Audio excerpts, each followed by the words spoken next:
Okay, sir, if you wish, you can start now.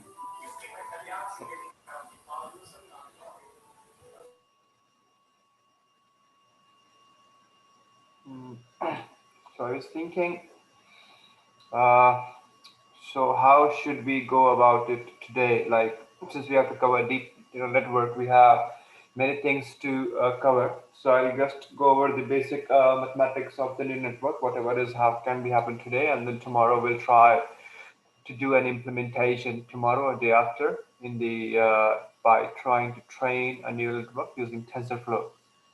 Okay, where we will just do the coding and not any theory. Today we'll try to cover some theory and the notes based on that. Okay, so for this purpose, allow me to share my screen, and I am allowed to do that. That's perfect. Okay, so share, and now I can share my screen. Go to the whiteboard.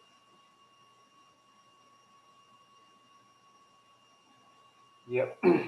So just taking a bit step back on the yesterday's class, day before yesterday's class probably, we did try to cover few of things, which was we covered the SVM and the loss over the SVM. So if you look at it, we'll try to walk through an example today. So let's say that we have a pen, a ball, and a cup. Or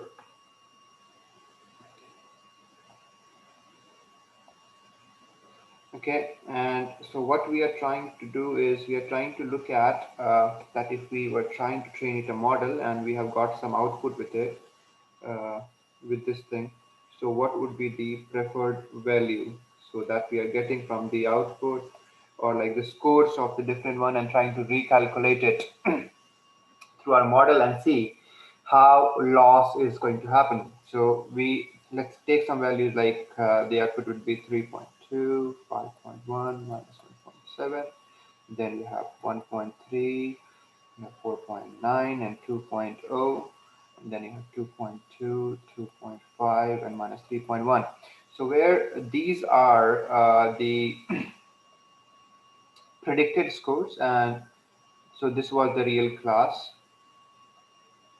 control and car. So if I try to look at the score and try, we saw that the loss formula that we covered was actually, come on, this time. So we did cover the loss formula, which was the loss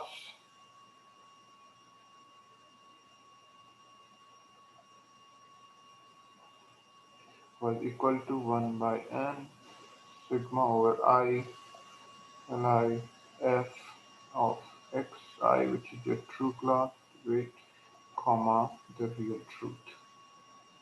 Okay, so where your xi is the whatever input it is. Let's say here we have image, and this is your label. So we try to look at this thing. So when we're doing the SVM loss, so multi-class SVM loss can be represented as L1 is equal to sigma J 0, otherwise S, if S of y sub I and S of j plus 1, and then S of j minus S of y sub I plus 1 else. And same thing can be written as, you can do this thing, which is j not phi of I maximum of 0 comma S of j, which is the true class, sorry, predicted score, and this is your real score, plus 1, trying to take a decision boundary of 1. Yeah.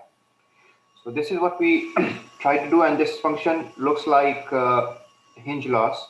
So why we call it a hinge? Because it come up an output like this, where you have, so this area, sorry, so this specific, come on, I can't, never draw this. So yeah, so this area you can say is Sj, and so here is your here is your Sj, and here is your unit margin, which is 1. We were trying to keep a unit margin, and then here lies all the class. So the score is higher than the safety margin, otherwise it will be. So let's try to look at the same formula and try to see how these values would change if we have the same thing.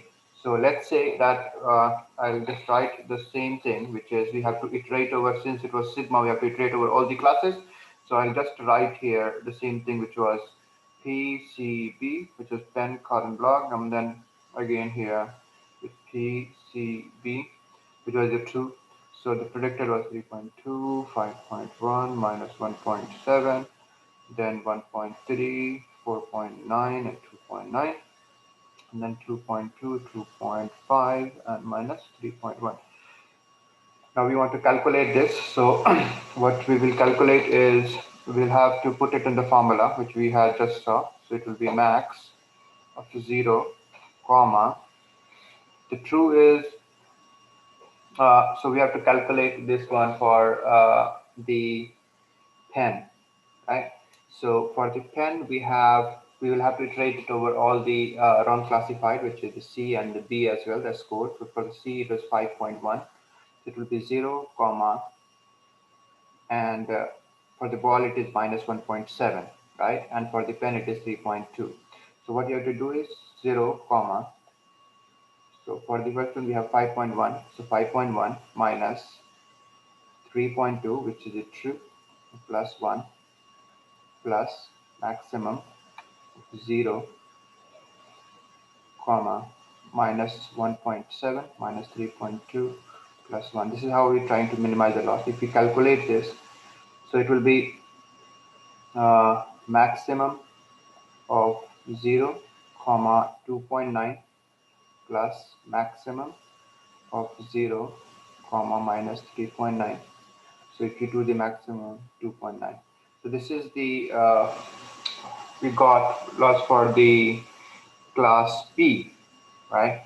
So similarly, if we calculate it for the C, it will be max of 0, comma 1.3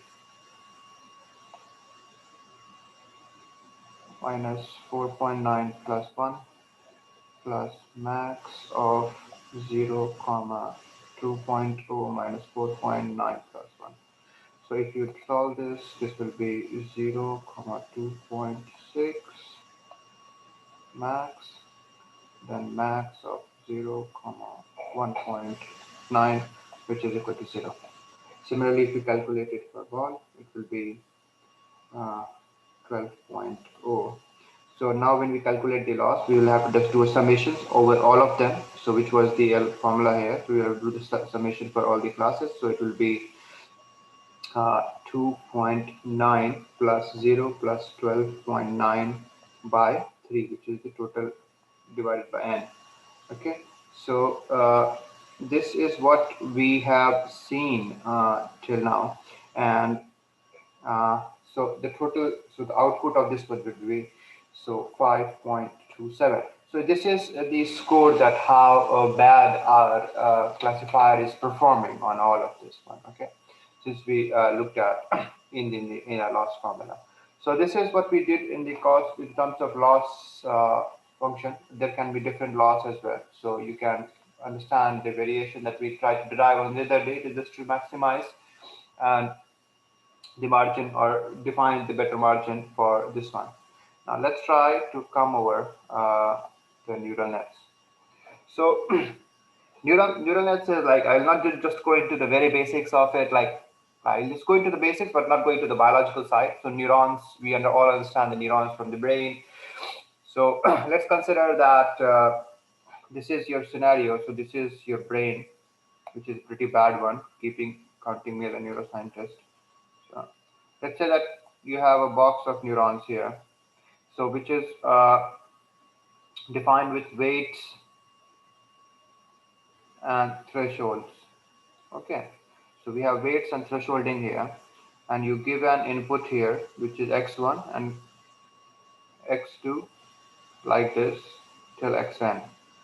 Okay, so you have this thing, and your output is z1 till zn similarly. Okay, now you have, so this we have seen in our lecture. Wait, for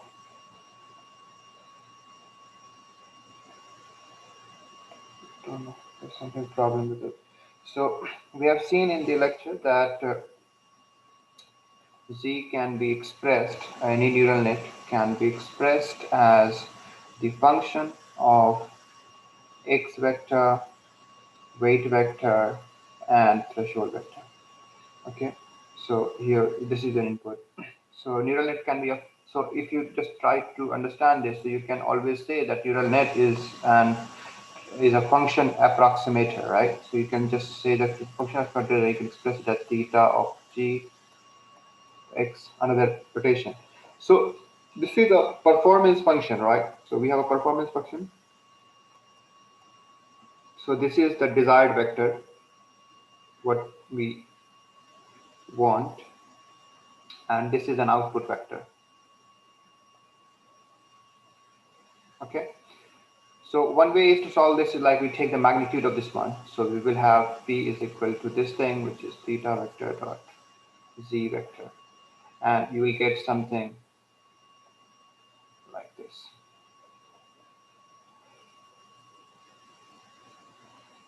Now, obviously, it will be very difficult for us to, do some sort of, not here to be exact, so calculation. So we can go for some other modification here and just square it. So now once we square it, this whole will be changed into a shape of polynomial, and we will have something like this, right? So there is another thing that is, in order to minimize it and looking at it from the other angle, mathematical simplicity, you can do a minus multiplication over it as well, which is represented like this, and the same thing can be transformed as a mirror, which is like this from the graph class. So the objective is to take weight and threshold and maximize it. So let's try to look at the same thing using contour. So this is the contour that we are looking at. So let's say that you are here. So you can take a step in every direction, and you will only get to see the right direction is here, right? So this is your correct direction. So this is your correct direction. Now you have to take threshold. So you can take every step in every direction, which is, and it will be not possible for us. So what we try to do is we can see that where we are going, and for that we can take a partial derivative with respect to w. So delta p, delta wi, and also w2, so delta p. So if we are trying to calculate the change in the derivative, we can easily represent it by the change in the w by delta p and delta I, so, or 1, and then I, and then delta p, w2, and the j. Now, here is still one term missing, is that how much big or how much less we can go. So for that, we will have some sort of a step size here, which will tell us that it is going to be high or it is going to be low. So if we are looking at that, then so we have this sort of input, let's say, where this function is sigma and this is your output. So what will happen is the output that you will be getting is something like this, which is, this is your point t, and then so it is z of 0 comma 1. So it is sort of a discontinuous function, continuous, but like it's linear. And so to transform this or to make it smooth, if we just add another input vector here, which will have a value something like, let's say, W0, and this will be equal to the input step, which is -1, keeping it constant, and W0 was T. Then we will be able to make out this function bit smooth, which is just this part. So this is an finite step it is going to take, and then you further smooth it, you will have something like this. So we already seen that you have, where x is the input, this can be referred as a sigmoid, which is 1 by 1 plus e raised to the power minus x. Now let's try to draw a simple neural network, which is just with two neurons. So we have an input here, and okay.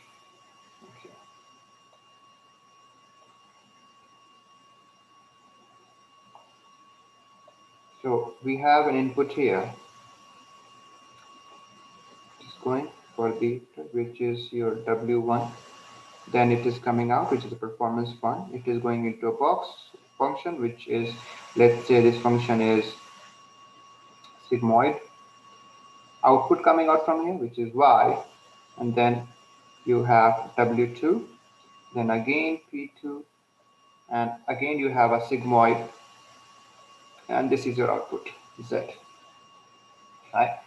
So in short term, this whole process can be written as a function performance approximator in the terms of -1 by 2 theta minus z square. We will use this in order to solve this, to see the performance approximator, that how it is working in the scenario.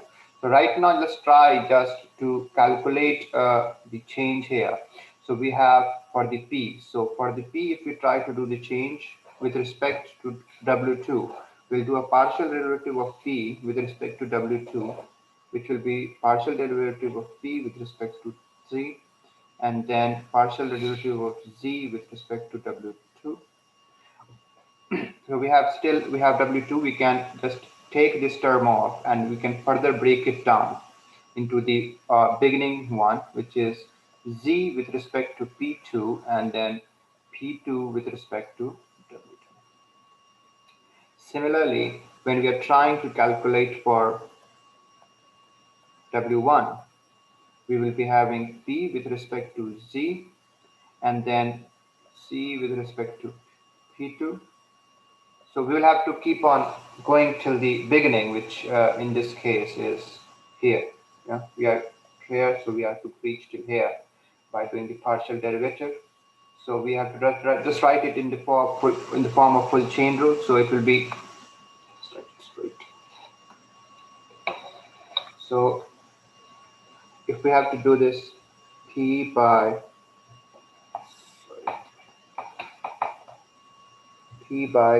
W2, this will be equal to P by C, then C by P2, then P2 by Y, Y by P1, and then P1 by W1.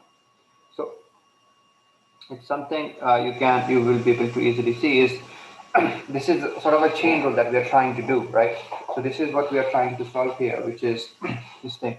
So just say that if we use the function that we defined before, which was p is equal to -1 by 2 theta minus z square, and try to substitute them into this value equation for finding the uh, values here. So what we are going to get is the question. So we are going to try to find out P1 by W1. So and Py by P1, P2 by Y, Z by P2, and P by Z. So beta is equal to 1 by 1 plus e raised to the power minus x. So delta beta by, let's say, delta. So let's take it alpha. So delta alpha is equal to d by d alpha. 1 plus e raised to the power minus alpha minus 1. Now you did the differentiation, it will be easily done 1 by 1 plus e raised to the power minus alpha minus 2 e raised to the power minus alpha. Solve it further. You will be able to get e raised to the minus alpha 1 plus e raised to the power minus alpha into 1 by 1 plus e raised to the power minus alpha. Now I just add plus 1 here and minus 1 in this step, in this one. So it can be done. So 1 plus e to the power minus alpha, then again minus 1, and then 1 plus e to the power minus alpha multiplied by 1 by 1 plus e to the power minus alpha, which will be equivalent to 1 plus e to the power minus alpha by 1 plus e to the power minus alpha. It is simple mathematics. 1 plus e to the power minus alpha multiplied by 1 by 1 plus e to the power minus alpha. Now, this is already your term beta, and this is also your beta. So if I try to re-express it in the terms of the terms, we can easily write it as beta 1 minus beta. So if we try to solve this equation, you have dp2 by w2, which can be taken to y. Then once we do that derivation, it will be equal to y. Then you had p by z, it is equal to theta minus z, and then your second term, which was in the middle of it. So the second term was z by p2. We just calculated, and it is equal to beta minus 1 minus beta, which is equivalent to z minus 1, z into 1 minus z, and then and your last one was dp by dz is equal to theta minus z. So now when we are trying to do this, and we are trying to use a step function, or you can say the rate that we used in order to multiply with that in order to get it faster, either conversion or looking at the step in order to move in closely, how bigger the step should be. So if your step is very, very less, as you look at this whole,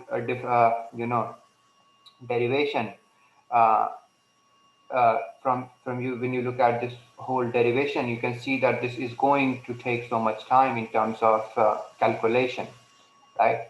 So what you would want is somewhere, so if it is very high, it will go too much high, so it can be equal to infinity. If it is too low, takes so much time. So what you want is to find a subtle approximation between high and low to find an appropriate value by which it takes the neuron in order to interface with it and look at it. So let's say that if we have a network here which is x, trying to now make a network here which is, so w1, then you have here sigmoid, then y, and then same thing that we did before, no changes, and then again you have a sigmoid, and here is the output. Now similarly you have something else here as well, another one, which is, and this will be your w2, this will be your r2, this is your sigma, this is your y, then going x, and then w2, so p3 sigma c3. So now if I make, so one was connection was linear, that we saw here is it was going linear, and then one connection it is going here in the depth, so like this, where your input are increasing. So one is possibility that you have a connection like this, right? So one is like you have a connection like this, which is here, and then there is another connection which can happen from here to here. So what is coming up here is, after the operation, what you're trying to do is you're trying to make a connection between these lines, and so this one and this one. So firstly, when the neural network was trying to do, it was trying to traverse in this path only, but now it can come up like this and go up like this as an output. In other sense, it can go up like this and come out as an output from here. Okay. So what the lesson is to be looked at here is it is linear in depth, and with respect to width, it is double square. So when again here we have x1 and xn as we were looking at, we have here equation which is w1, and here which is x, which is w2. They all are going into say function sigma, a very simplified form. It can be, and you have an output, it can be represented as sigma I wi xi.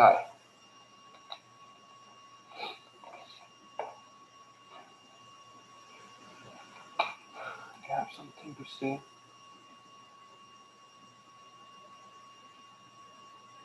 Would it be great to have a cleaner version of this for later review? Yours or an author you recommend? Okay, I'll probably provide you with some links where you would be able to find something on this one. So actually, this beginning part, which is, if you're worrying about this derivation, yeah, I can understand that I might have rushed it a bit because of the time constraint and other stuff. But it is very simple chain rule function and calculation.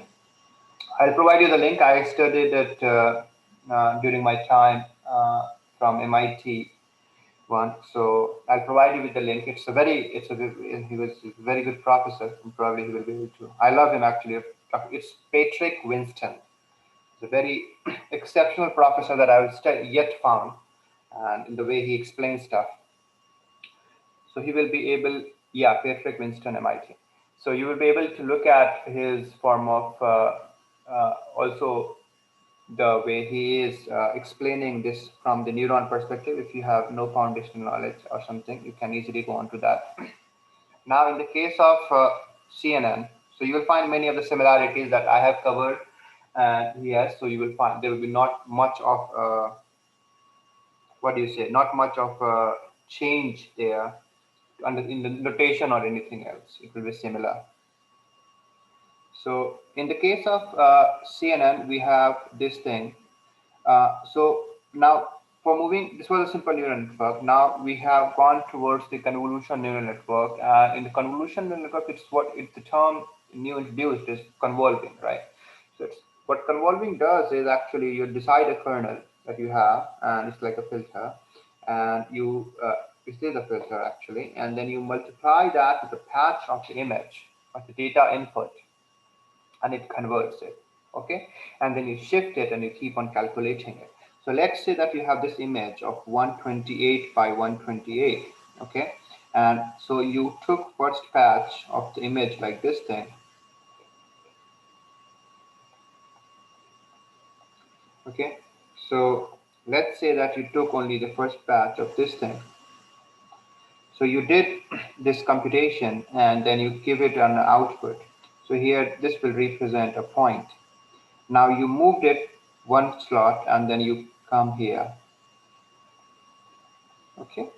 Now this output will again be another point. Similarly, you move here and go here. This is another output, which would be output. So similarly, you will have all this output of convolving here. Okay. So what you try again is you can do two things. Is here again when you have so many points already there, you can again select a grid, which is maybe 2 by 2 or 3 by 3, and you take out either the maximum of this thing or average of this thing. Okay, if you do the maximum of this thing, then what you're doing here is called as max pooling. And if you're doing just the averaging of the matrix selected, what you're doing here is average pooling. So similarly, like here, this all thing that you will do will result in a single point again in the new matrix. Okay, so you are reducing it. So you will have many layers of it, hundreds of layers of it coming up, or 50, whatever the filter size you consider. So let's say that you consider a 3 by 3 filter here, and the number of filters were 100. So your output will be here, and then you will have 100 of filters here in the terms of output, and then you can do the max pooling or average pooling, and then you have some layer of fully connected layers, and then the output. Okay, so now covering other topics which is related to this thing is gradient descent. So we have something similar here, which is gradient descent is that we try to do. So we are trying to calculate alpha theta j of theta. So now in this case, so your learning rate and everything is there. But what's happened is that it is trying to take for every sample. And if it is for every sample, you're trying to learn something, it is going to change very, either it is going to jump sometime, or it is going to not change, or happen in a very spiky manner. So then the people introduced this thing that why not you take not one sample at a time, but batches. And in the case of batches, you will take a selection of multiple. So you will mix up samples which you are training, and you'll select a small batch of the sample and then feed it to the network. Okay, so you will then perform the same thing on the batch, and this will be called as stochastic gradient descent. And then what you also do after that is they introduced a new term, which was the momentum. So it's like, you can understand, it's like if you have a ball here, it's like simple, you just drop it with initial momentum 0, it can go down like this and go up, right? And let's say that you had something like this. Okay, so your initial momentum was 0, it tried to go to the ball at this point, but here the moment, so your speed is 0, you fall back. So you're trying to jump between the find the approximation point here in this area, and you are stuck in the local minima. So if you push it just by a bit of this ball, it will get some extra momentum, and it might cross this one and go down. But if you give it a very huge momentum, this ball will go from here and just jump up to the another one, and it will completely remove this part. It will ignore this part. Okay, so the momentum term was coined here. So these all things are already formalized. I can provide you with the links of the papers or the related papers. If you are interested, you can read them up. Otherwise, I will obviously show you a training of the model, how you can train a specific model, or how you can do these things.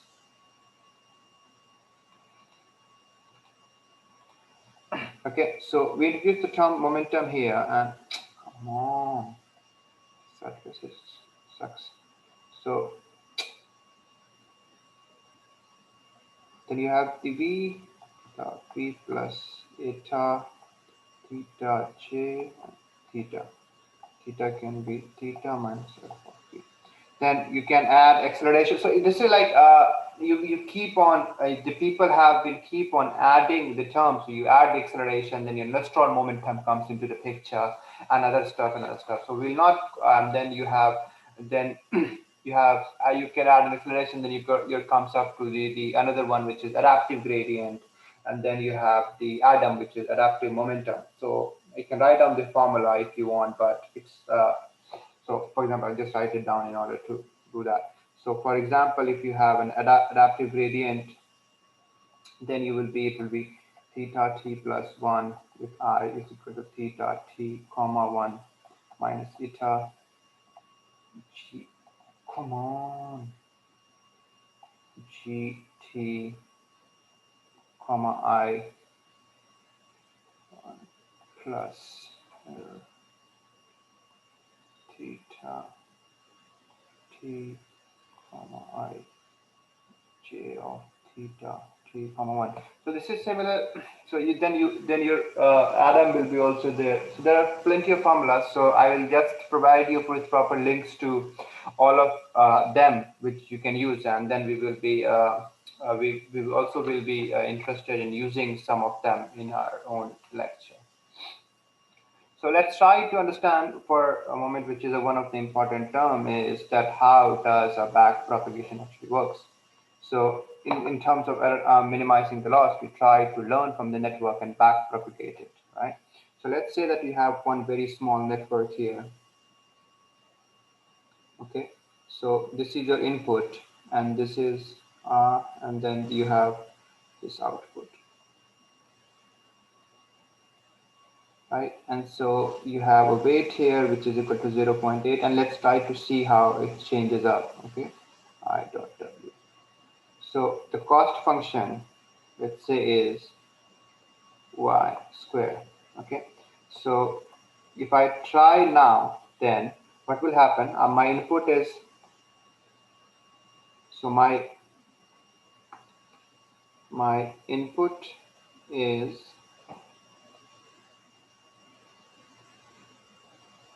so my input is 1.5 and my output is 0.5. Okay, and my A is 1.2.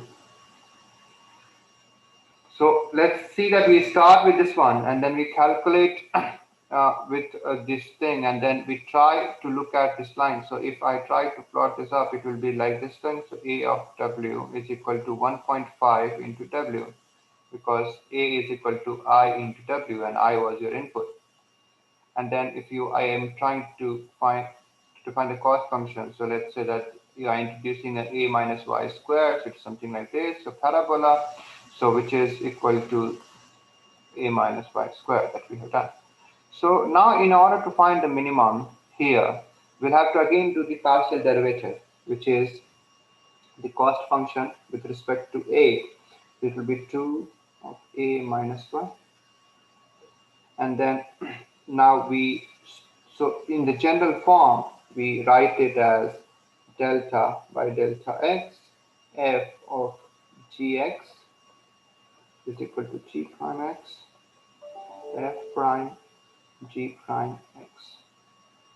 Now, so this is what we got. And then we just saw beforehand when I just started the lecture, which is the chain rule came into effect. That is, if I try to do the cost function with respect to W, then it will be delta A by delta W, then delta C by delta A.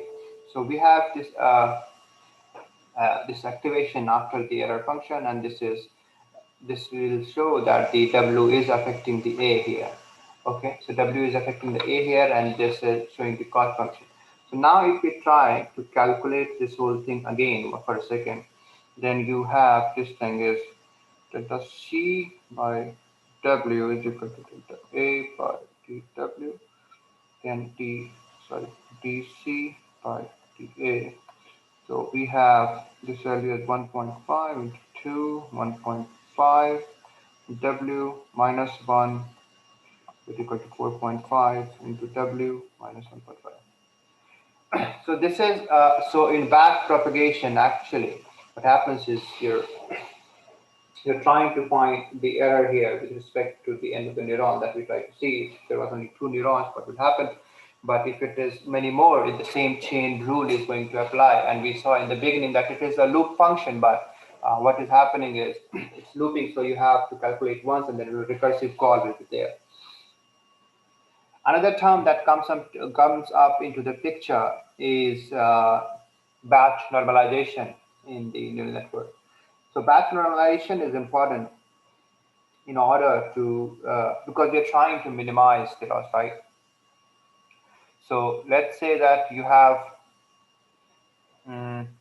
what will happen if you don't normalize data is like you say that your one class is scaled as, let's say 0 to 1, but another data has been set from 100 to 200, or something of the same class goes from 100 to 200, then there will be a huge spike there to learn and other stuff. It will make the data deformation, and it will be much of a headache to control the parameters in order to minimize it. So you can have a problem of a vanishing gradient or something like that, because what will happen is like you have neurons here going backwards. So in the case of vanishing gradient, what happens is After a certain time of back propagation, when you're trying to make things learn, which is by the error, you're calculating the error and transmitting it with every, it is connected to every neuron, so you're calculating, and then it is going to this one. Similarly, it is all connected. Similarly, you're trying to propagate it throughout, and then we try to see that what is the error here, right? So we are trying to see in the case of back propagation. So if we have a very huge one, then it will be, what will happen that this part is getting learned, but this part of the neurons are not getting enough transmission in order to learn. So you have a vanishing gradient problem here, in which what happens is like the further gradient, much farther it can't go. There's a paper on this one. If you want to look at it, you can go on. So for the normalization, you just introduce the term, which is x minus mu by sigma and deviation, which is very simple. At the last layer, we have the softmax layer, which is something we can call it to find the probability of class 1 or class 2. So what you do, the softmax is simple, which is the probability of class 1 is equal to, let's say, C1, a probability of class 2 is C2. Then this will, the softmax of class 1 can be written as E of class 1 by E of class 1 plus E of class 2. And this can be again minimized to 1 by 1 plus E raised to the power class 1 minus class 2. Sorry, class 2 minus class 1. So ultimately, when you're looking at it, it's a sort of a sigmoid function again, and we are looking at all those possibilities. So in CNN, so just drawing a simple architecture here for the CNN, you have your input layer. So input layer is a 2D matrix. It can be 2D, it can be 1D, it can be 3D. Then you have your convolution layers. Okay, and in one convolution layer, you try to do this thing is you have one convolution layer of filters, which is kernels. You define the size of the kernels, okay, and the number of the kernels. Then you have activation function. Oh, we do not, we'll just look at it like Relu. We already see the sigmoid. So it's like multiplying them with the output with this box that we saw, that was an activation function, right? We're multiplying the output or something else, okay? And then after this, you do a max pooling or average pooling. This is generally used to reduce the dimension as well. Okay, so this is what we do, and then you connect your networks, which is C1, convolution 1, then convolution 2, convolution 3, keep on doing it as far as you want, and then you have fully connected layers and then output layer. Before that you have, so you have dense layer and then activation function, and then here, which is just your softmax. And if it is a class which is, you're doing a classification, categorical classification, then you have, let's say, 2 classes, and so it will give you an wholesome value of which class it is. Okay, so it is as simple as that.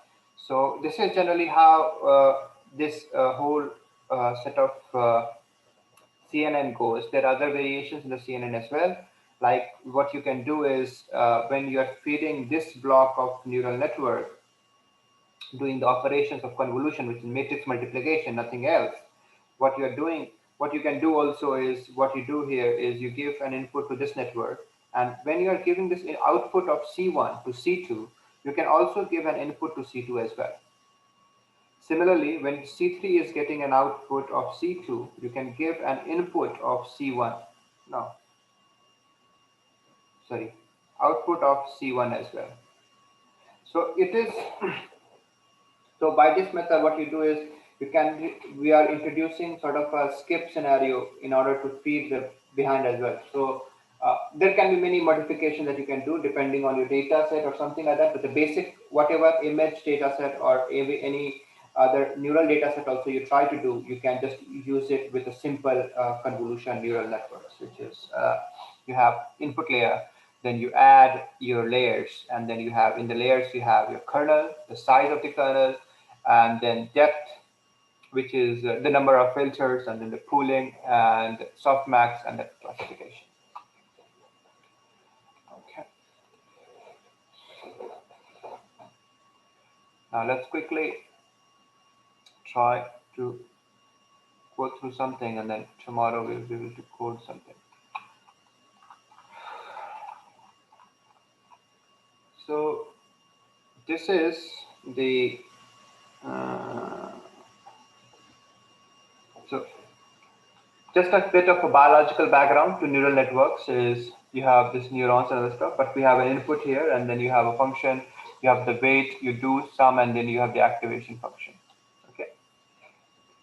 So this all we studied, and we looked at the derivation anywhere. So you have input x1, input x2, x3, you all are connected in the hidden node layers, and you have an output w1 or w2. Similarly, that we look at the activation function, it defines the output of the input or set of inputs, or in other term, defines the node of the output of the node and is given in inputs. So they basically decide to deactivate neurons or activate them to get the desired output. They also help to normalize the output of any input in the range between 1 to -1. Activation function must be efficient, and it should reduce the computation time because the neural network sometimes trained on millions of data points. So this is your neuron in the basic weight and average that we have seen is Wx plus B. So weight is W is the weight, X is the input, and B is the bias. So here you have that Y is equal to sigma weights into input into bias. You can multiply and term here H, but that will take you to another dimension of differential equation. And right now your H is 1, you're solving it, but if you change it to some other one, value of half or something, you will be able to solve some other complex geometry as well, differential geometry or something like that.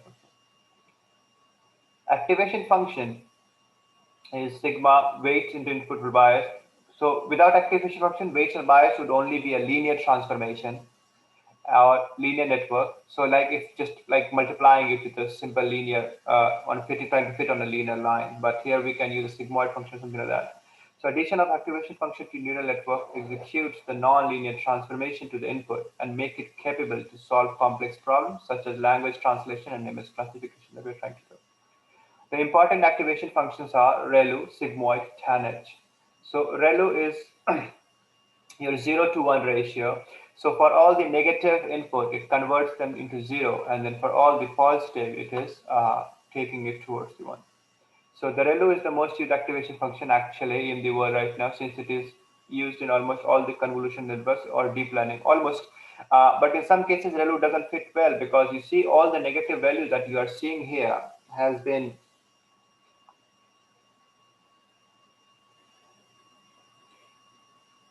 so whatever negative value here you have is compressed to 0. So in many of the cases, you will not favor this one, right? Because let's say a very basic example, you will not favor this at least in the case of signals, right? If you're trying to feed the signals, if it is going negative and it is 0, it is not going to help you in generative networks or something else because your half of the information is curved down because the signal can be represented as this one, positive, negative. But yeah, you can also do this thing is in terms of classification you can, but in terms of generating or making the model learn, it will be very difficult because it will not be able to learn the time information. Similarly, if you have something here where 1D convolution can be used, so let's say that you have a signal, so y is equal to sine x, and then you have all the values. So in that case, you can use a convolution network, which is your signal is like this. And then what you are using here is convolution network is 1D and it is trying to move in this direction only. So there will be only one movement, right? So there will be only one movement in the x direction because you have representation of a one dimensional. When it is an image that we have seen, it is in the 2 dimensional. It is going down as well as in the right. Okay. So, so as Relu is the rectified linear unit, you can say it is fz is 0 when the z is less than 0 and is equal to z when z is above or equal to 0.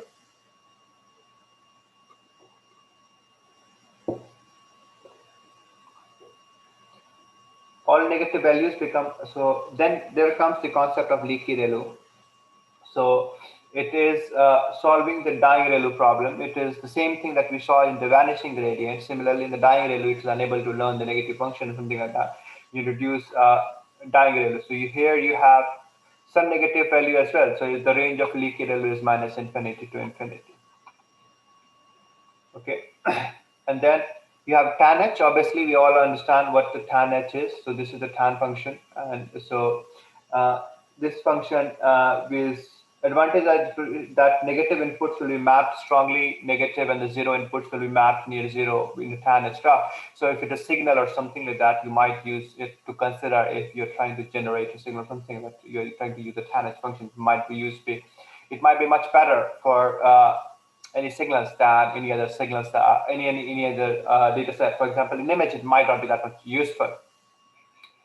In an image, Relu can do the fantastic job in carving out the values or just turn it into black and white and learning the different features with every single layers or in every single filters. So what you're trying to, so one more thing just to tell you that if you make the network very deeper as well, it is not going to help, and very shallow, it is not going to help as well. So with every filter, you try to learn the specific part of the information. For example, let's say that when you're trying to train it over a face, okay, I'm trying to train my, I'll share it again. So I'm trying to train my network over my face. Now in this scenario, what will happen is we'll try to learn my overall features first, which is the edges. So it's like a simple trying to learn the edges in the function from the images, which is like the nose edges, the face edges, and other stuff. Now we try to add more filters into it, try to dig more information, go to minor features or minute features like eyes or looking at the pupil or looking at the eye ratio and other stuff, so it's like going into much deeper in the face or any other scenario in order to learn specific information for this one.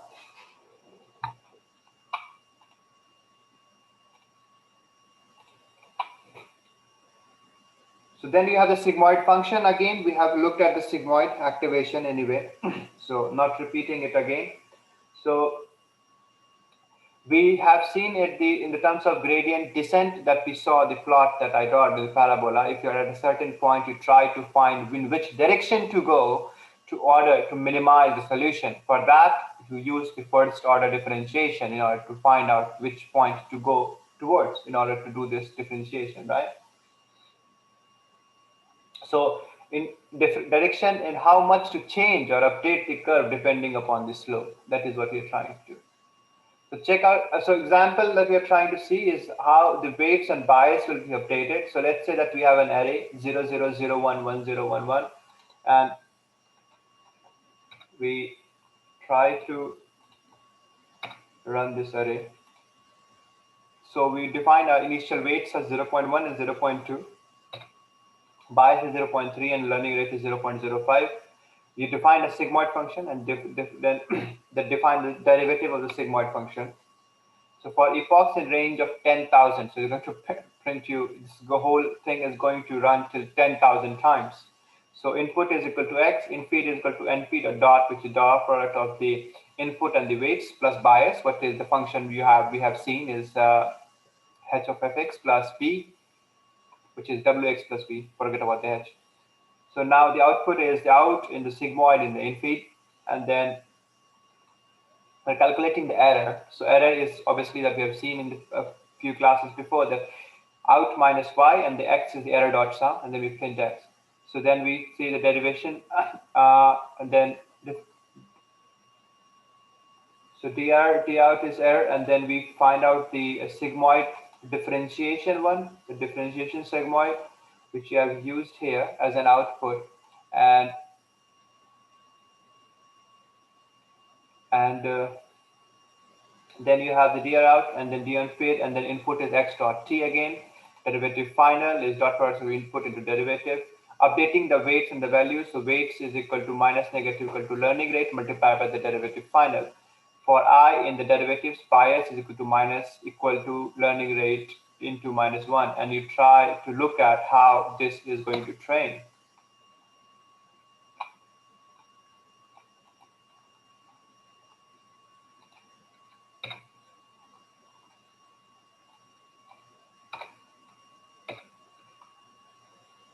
So as soon as you see, you start training, it is showing you these values, which is changing. Similarly, if you keep on going on to the 10 or 100 or 1000, it will generate that much amount of computation and calculate all the values which are going down. You see, so you can see start with 0.00017 and start with 0.0014. So now you can check the weights and bias. So these are the weights and the bias. In checking the sample points are update, weight, and biases. So sample point is array. Then result 1 is the dot product of sample point into weight plus bias, and the result 2 is sigmoid of the result 1. So you're trying to find out for the sample point, which is 1, 0, and the result is 0.98, which is output is almost 1, which we expected. Similarly, the sample point is array which is 1, 1, and then your result is dot. Again, you have the weights and bias, and try to do this again, it is 1, right? So you to calculate the weights and bias, and then it is again 1. For 0, 0, you see the dot product of sample point, weights, and bias. You calculate it, it is 0.4 or 0.37. So depending on the weights and biases, it is going to change the values. Okay. So this is a very basic of say neural network that we have. So it's the basic fundamental remains completely same. There is nothing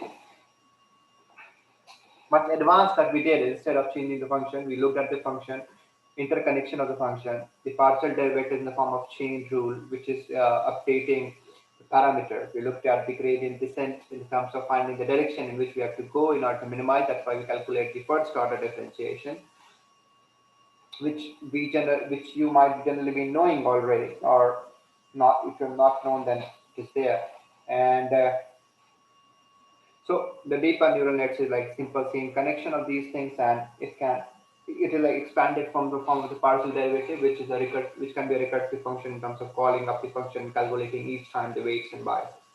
Now so tomorrow probably in the class we are going to look at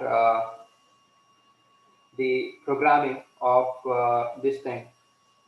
How are we going to program on a sample data set or in the TensorFlow in order to design this whole thing? Okay, so we'll be looking at that tomorrow or day after tomorrow, whenever it is suitable, and then that would be almost done with it.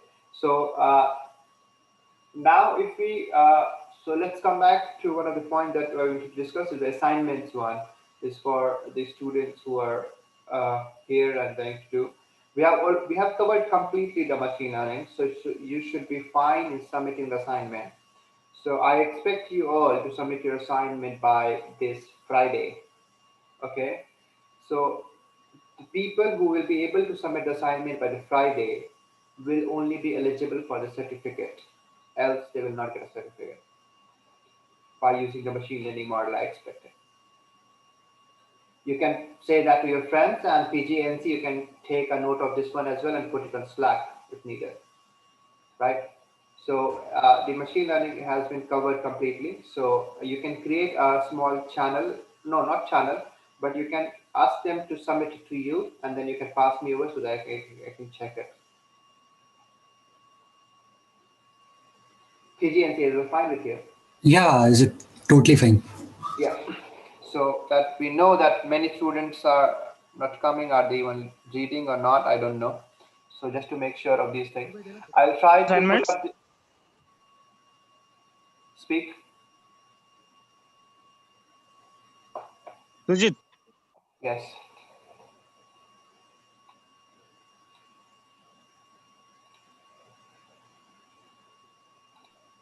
Sujit, can you hear me? Yes, Can I you hear me? can. Is there Yes, I something to can. discuss about the assignments? There is nothing to discuss about the assignment. I'm like, I have discussed the assignment several times now. Is anybody here who expect me to discuss the assignment again? If you're fine with it, just give me a thumbs up. So, Ajit okay. Musani, you are not able to understand the data, what is given and what column represents. You can, there's the link to the data. I mean, are you guys expecting me to spoon If guys feed are not you or able to understand, then they will again message.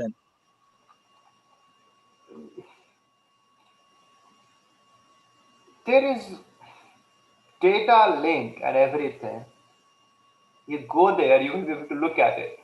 Your classification problem is given that you have to combine two of the columns, which is the mild cognitive impairment and the Alzheimer disease into one, make it zero, and then healthy control as one. And you have to classify based on all other columns that it is zero or one.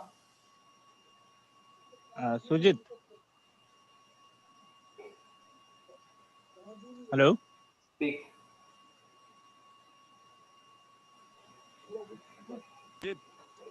Yes, I'm listening. Go ahead.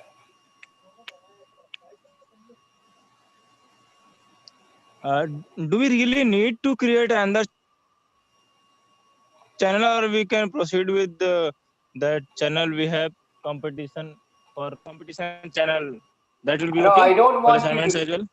No, I don't want you to create a channel for the assignment. I want you to maybe give a link to the Dropbox or link to the Google Drive where people will be able to submit it, but not, they can't see anybody else's assignment who has submitted.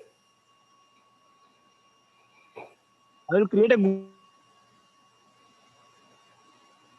form where Are students you can sitting upload in their codes canteen and and all. talking? Is it okay? What? Google form. Yeah. In Google form, they can upload their links for their codes and their files as well. Is it okay? And then we are going to click on every single Google form and go to the Google link and yeah, okay, can work as well. We Yeah. will have that access. Okay, yeah, that can be done. Okay. So if there is something which participants need to understand, then you can explain them. It will be better.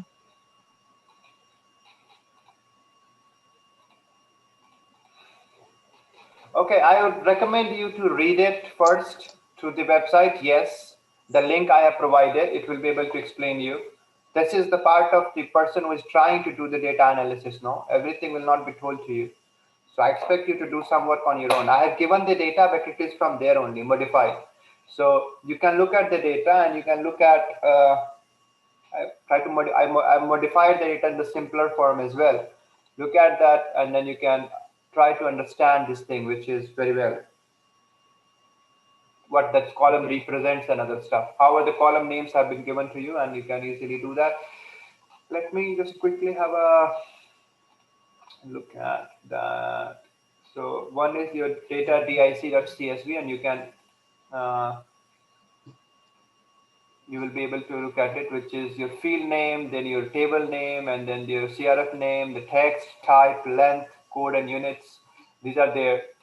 And then the other form is the combined data. So you have to use the combined data in order to look at this one. So if you open the combined data, so you have RID, STID, and Okay. it is, and then you have other columns and Okay. every other stuff which is given here. So you can look at what is important, what is not important. One of the few of them are very obvious. Your exam date, then your agents and other stuff. So you can look at all those things in the terms of column. Even if still you don't be able to understand it, then let me know. Just try to look at it on yourself, and then I'll explain it if it is required. Yeah. If you need something to be explained, then I will personally contact you, and then we can discuss over what all the information we need to submit the assignment, and then we can create a Google form. That will be better, I think. Okay.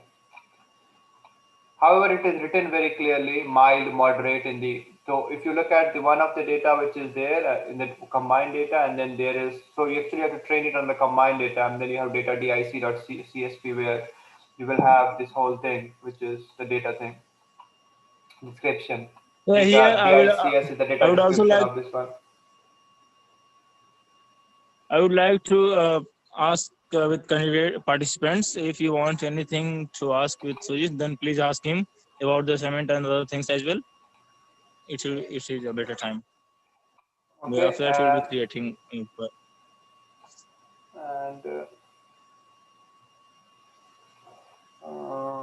that would be one. Other than that, this thing. Okay. Yeah, that would be it. Okay. Just try it Okay, out so and we are then done let's for now. see. Yeah, we are done for now. Let's try to just try to read it on your own. If you still feel that you are unable to understand it, then obviously I'm here. All Yeah, right. of course. Okay. All right then. Okay. Thanks. Bye. Okay. All right. Thank you, guys.